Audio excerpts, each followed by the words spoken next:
But guess what? I know a better mediator.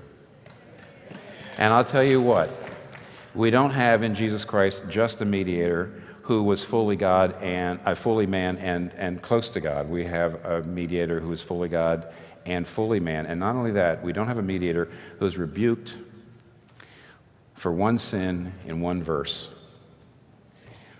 Here's what Jesus Christ got. When Jonah was in the boat, and the storm of God's wrath and the waves of God's wrath were about to sink the boat, Jonah turns to all the sailors and says, "This is a storm of God's wrath, and the only way you're going to be saved is throw me in. You throw me in, and you'll be saved. Throw me in, and you'll be saved." And they throw him in, and they're saved. And Jesus had the audacity to say, "A greater than Jonah is here." Talking about himself. What does that mean?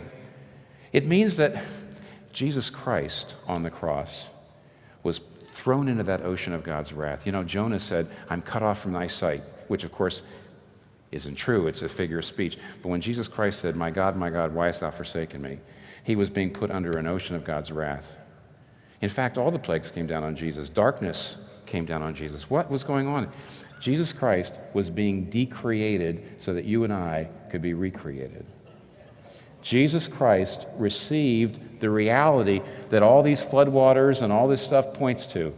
He received the reality of it in his life. And that's the reason why all the other things that we're talking about are possible. It's the reason why we can be brought out, and the reason why we can keep going back to the well of Jesus' salvation to deal with the layer after layer after layer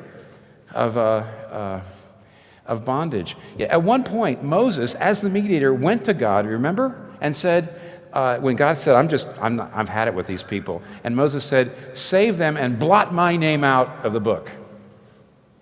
And God didn't do it. But when our mediator, Jesus Christ, God did. Jesus is the ultimate mediator, and it's the reason why you and I can cross over.